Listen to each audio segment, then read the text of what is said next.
Hey guys, Training Blood, back again with another video, here to give you my review of WWE SummerSlam 2017. The show got off the air about 30 minutes ago, and I was really looking forward to the SummerSlam, and let's just get right into it. What I think of SummerSlam 2017. Awesome SummerSlam, guys. SummerSlam 2017 was awesome. Definitely the third best pay-per-view of 2017 for WWE.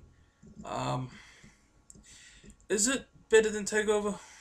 That depends who you are, honestly. I feel like people might be mixed on that. Someone might prefer TakeOver. Someone might prefer SummerSlam. For me, it's neck and neck. But I've already done my review for TakeOver. Brooklyn 3, of course. That was yesterday.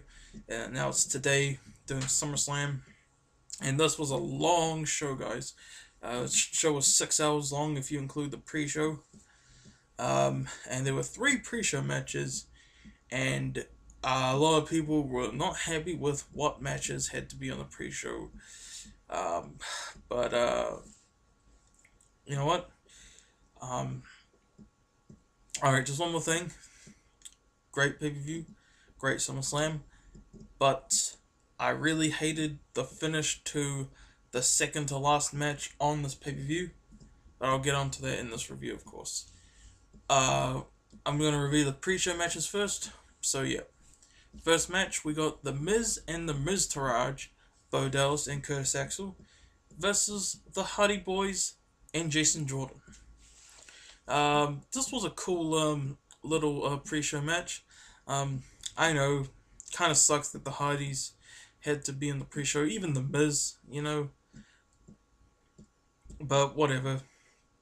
I thought they probably should have started this match a little bit later, because they actually started playing this match in the first hour of the pre-show, actually, which I thought was a mistake, especially because barely anyone was in the arena.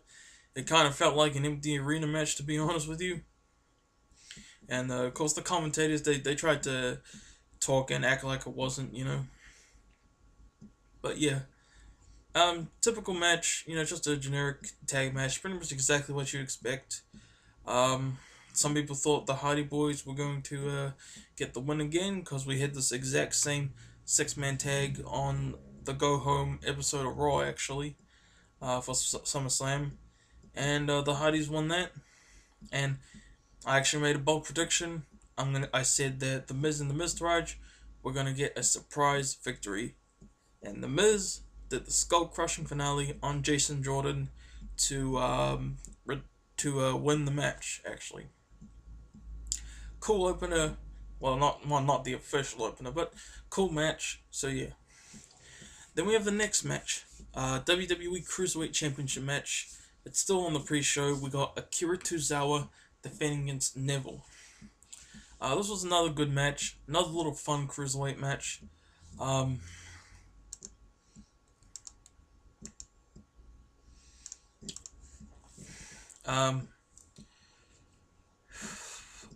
It was kind of similar to the match on the Go Home episode of Raw. But of course, except for the finish. Finish was surprising. On Monday Night Raw, on the Go Home SummerSlam episode of Raw, Akira Tozawa actually defeated Neville to become Cruiserweight Champion. And he actually lost it again here. Yep, Neville is Cruiserweight Champion again here, guys. What was the point of putting the title on Akira Tozawa if he's just going to lose it here? I don't know. But at the very least, at least Akira Tozawa is in the books as a Cruiserweight Champion. So, it's kind of cool, At least we got that, But Neville shouldn't have lost in the first place, because, I felt bad for Tozawa. Neville, had a great run as a Cruiserweight Champion. Now he's back at it again. Good for him. Sorry for Tozawa. But yeah. Then we have the next match, and this match should have been on the main show. We got the WWE Smackdown Tag Team Championship match. New Day defending against the Usos. I'm just going to talk about the main show for a bit.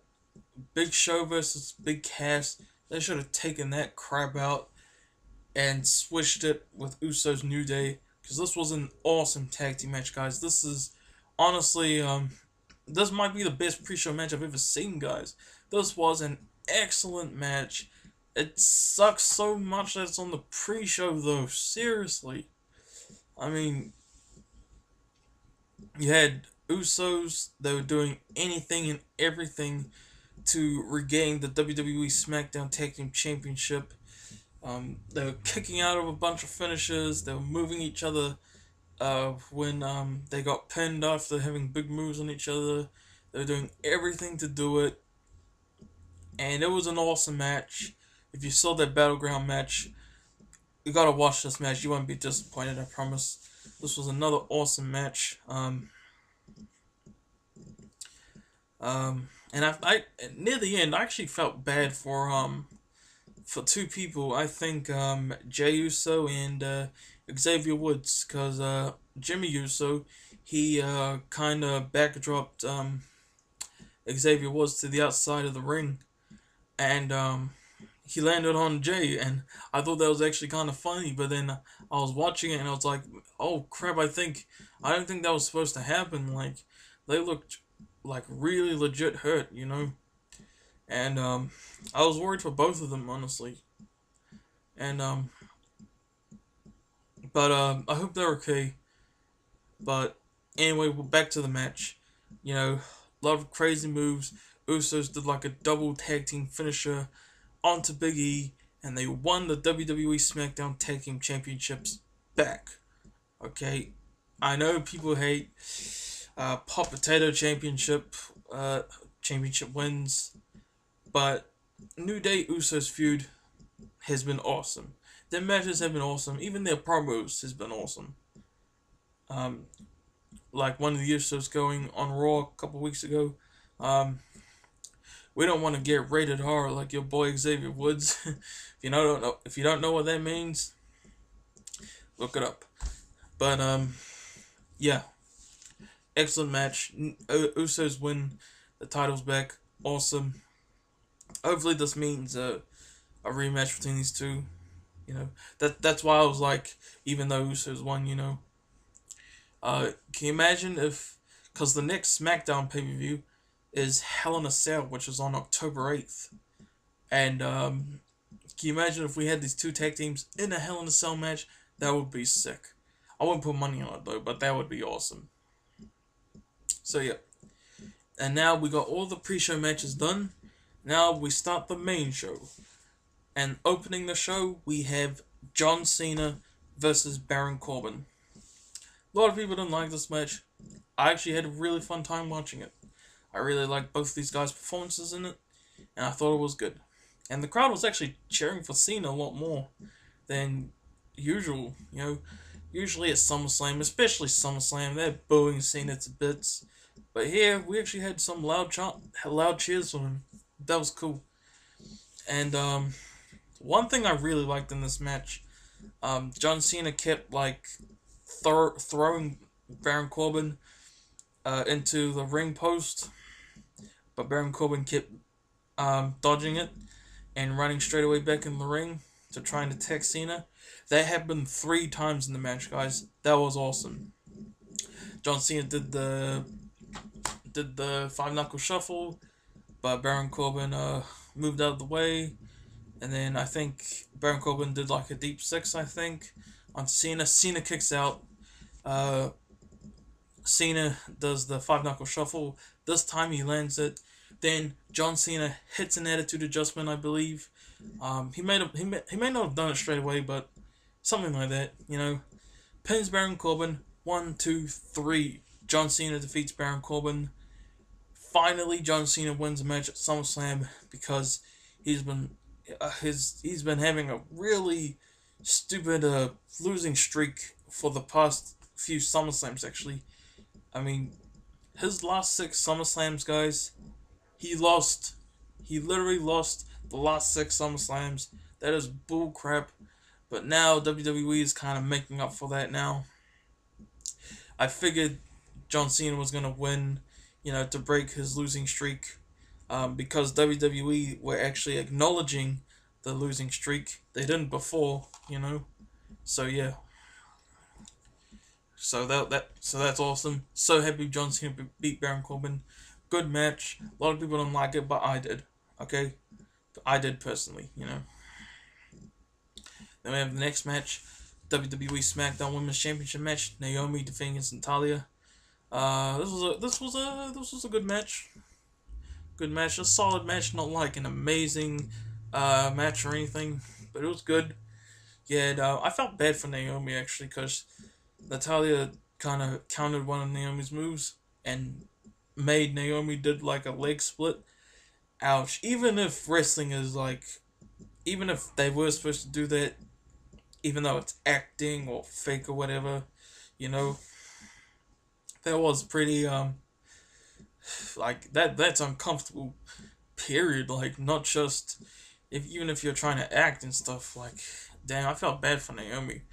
But both of them, they were actually pretty, hitting each other pretty good in this match, actually, Naomi and Natalya. And I thought for sure a certain thing was going to happen after this match, but that certain thing didn't happen. I'll get back onto that. And they're fighting for a bit. Natalya has Naomi in the sharpshooter, I believe. And I think Naomi reverses it, but Natalya puts the sharpshooter back on. And Naomi taps out. Natalya is the SmackDown Women's Champion. I'm so happy for Natalya. She deserves it, especially for working in WWE for all these years, and probably hasn't won a title since like 2010 or 2011, at least 2011, I'd say. So good for her. I was hoping, here's a certain thing I was talking about, that Carmella would cash in, But once I saw Natalya already hitting her way out the ring, I was like, oh, she's not gonna cash in, is she? And then the WWE network went to ads, and yeah, she didn't cash in, so I wanted her to, but but I guess because on the pre-show there was a little interview thing with Carmella, and she kind of, the way she was talking, she made it obvious that she was cashing in, so I guess WWE didn't want to be too obvious with it, But yeah, good for Natalya. She could have a short title reign. I don't know, but we'll see what happens. Then we have the next match, Big Cass versus Big Show, with Enzo Amore suspended above the ring in a shark cage.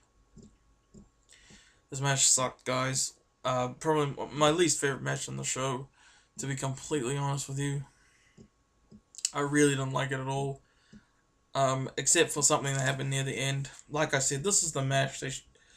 They should have put this on the pre-show, not Usos and New Day. That match was awesome. They should have put this crap on the pre-show.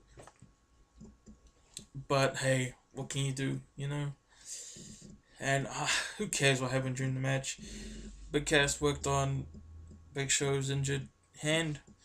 Big Show did the knockout punch to Big Cass, even though his hand was injured, so he was kayfabe hurting, And Enzo Amore, who was in the shark cage, actually got out of the cage. He literally took his clothes off. He wasn't like butt naked or anything.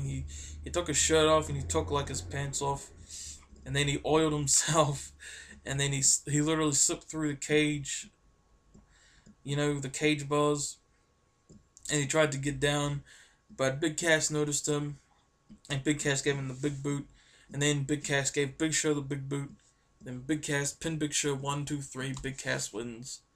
Whatever, who cares? Match sucked. So yeah. Then we have the next match, Randy Orton versus Rusev. Randy Orton, if you don't know, for the past 2 weeks, I think, he's been RKOing Rusev out of nowhere, kind of making Rusev look as stupid as possible. But this time Randy Orton was making his entrance, and Rusev came out to attack Randy Orton. You know, so that kind of scared me. And then he even beat up Orton a bit outside the ring. Then the match started. Rusev runs towards Randy Orton. Instantly, Randy Orton counters. Randy Orton gives Rusev the RKO. 1, 2, 3. That's it. Randy Orton beats Rusev in 10 seconds. That was funny. I mean, sure, it would have been awesome to see a full-length match between these two guys. But I wanted Orton to win, and he did. I predicted Orton to win, and he did. So I'm happy Randy Orton won. So yeah.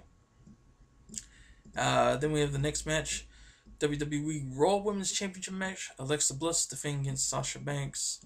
Another pretty good match here, guys. Solid match. Just good women's wrestling. Solid women's wrestling. Back and forth stuff. But I disagree with the finish.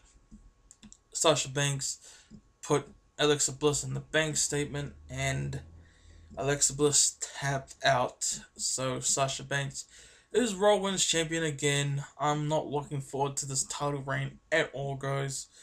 She was champion 3 times in 2016.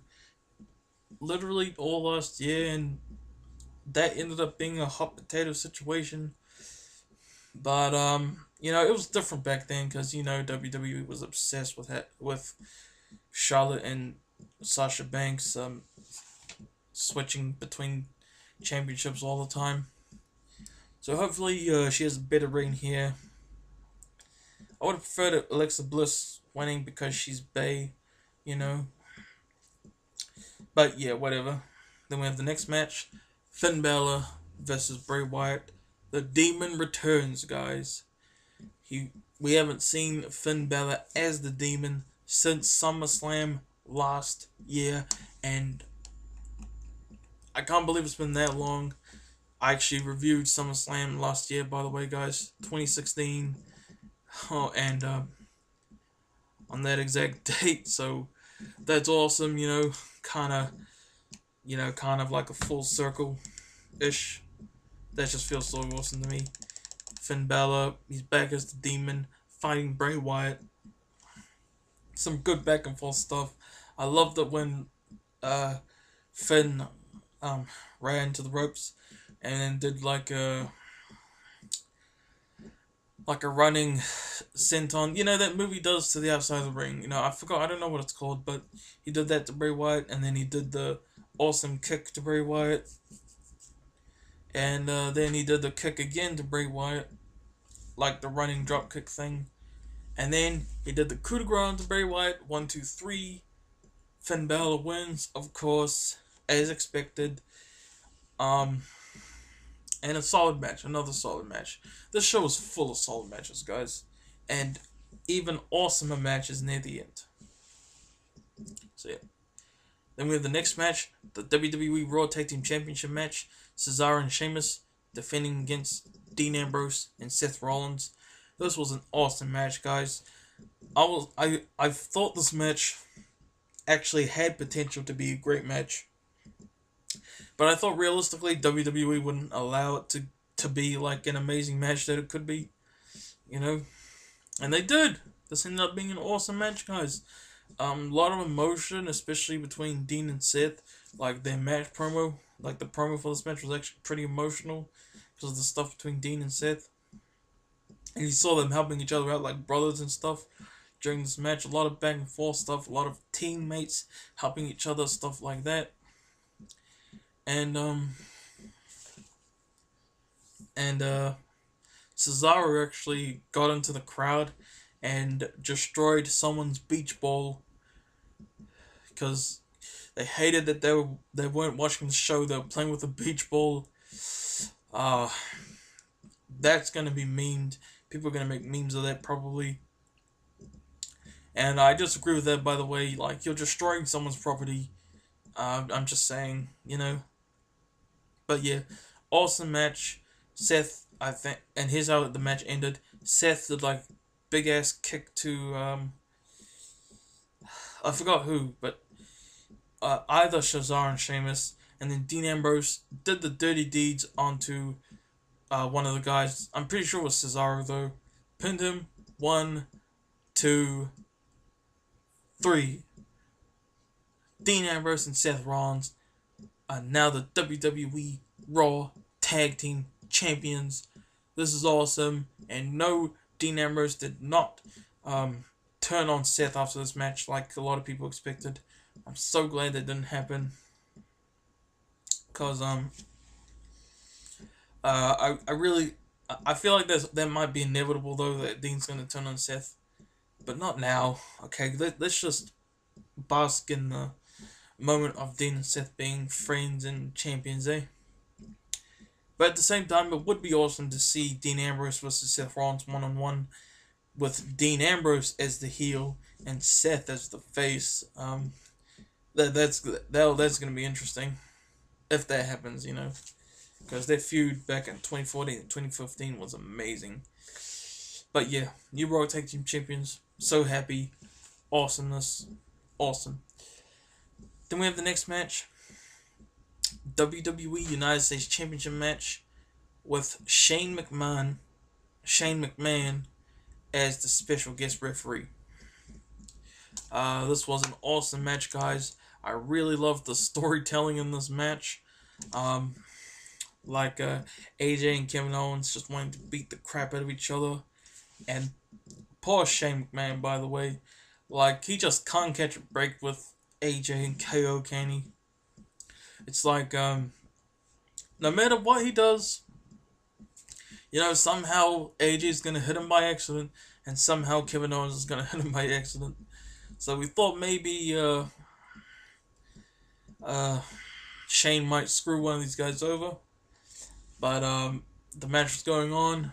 Kevin Owens, he was pissed at Shane throughout the whole match. He was like, that was a 3 count when it was actually a 2 count, or when AJ hit his foot on the rope and Shane already counted the 3, but then Shane noticed that AJ's foot was on the rope, so he's like, no, not counting, you know. So,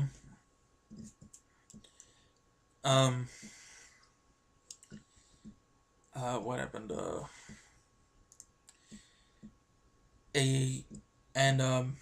Kevin Owens.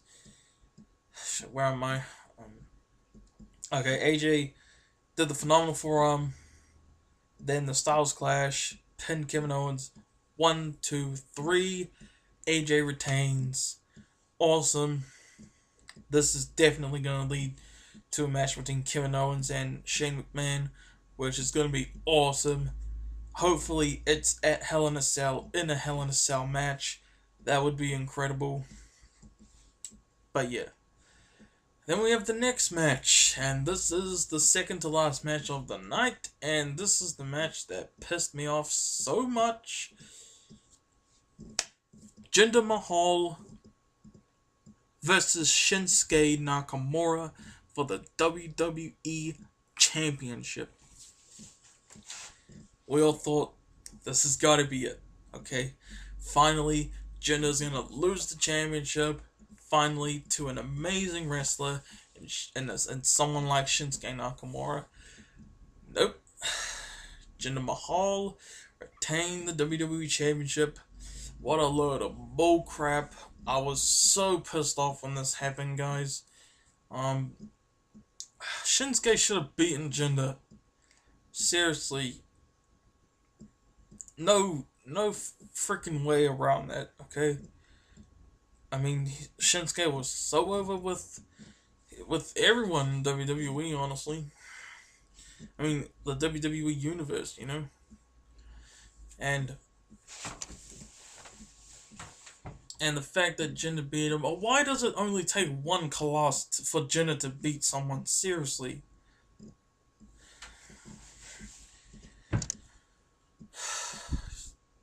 Anyway, to be honest, the ending, I was actually enjoying the match until that ending with Jinder retaining. I was enjoying the match, and to be honest, I really don't even want to talk about the rest of the match. I was having fun watching the match, honestly, until the ending of only Jinder's stupid little brothers. You know they're just gonna cheat. Why do you keep putting, like, managers there, especially heel managers? You know they're just gonna cheat when you're not looking. You know they're just there to cheat for the... This is stupid. Smackdown still has a freaking jobberish champion, guys. I'm not even going to talk about this match further. I feel like WWE just loves Raw so much, and they're purposefully making SmackDown a crap show. Like, they're doing it on purpose just because they want to force Raw to be the better show. It just has to be the better show. That's stupid. Jinder retains. Bullcrap. Shinsuke should have won the WWE Championship. I don't care what anyone says. I'm not going to talk about this match any further than that. And I was pissed off so much about that. But now we have the main event. And this was the match that most people were looking forward to. Myself included.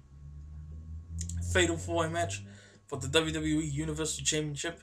Brock Lesnar defending against Roman Reigns, Braun Strowman, Samoa Joe, and it's a fatal 4-way match in case I didn't already say that.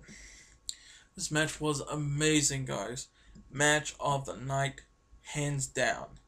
And the match went for this is Brock Lesnar's best match in a long time. This is his best match since Undertaker at Hell in a Cell 2015, honestly. This was an amazing match. It was non-stop action. They were going balls out on each other. Roman Reigns speared Brock Lesnar through the barricade. Then Braun Strowman put Brock Lesnar through 2 announce tables. He put Brock through one of them. Then he put Brock through the other one as well. Holy crap. And then the medics came out to take Brock in, backstage to get him better. People thought maybe Brock's guaranteed to lose the title, but Brock came out like 5 minutes later. That was awesome, and Brock was just suplexing the crap out of everyone, suplexing Braun, suplexing Roman, suplexing Joe. So much craziness,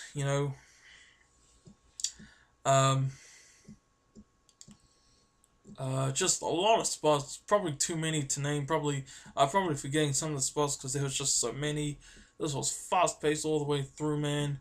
It was incredible.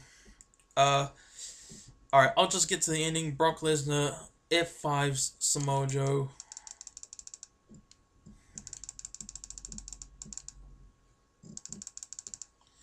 And he goes for the pin, but Roman Reigns stops him. And then Roman, I think, Superman punches Brock for a while. And then Brock puts Roman, F5's Roman, pins him, 1, 2, 3. Brock Lesnar is still the Universal Champion. I wanted that to happen. I was like, Brock better retain the title since Shinsuke didn't win the championship, WWE Championship, just before. And yep, he did. Amazing main event. I'm still pissed off about the WWE Championship match. But yes, that was SummerSlam, guys. This review is way longer than I expected it to be. So yeah, guys, that's it. Thanks for watching. Peace out, and I'll see you later.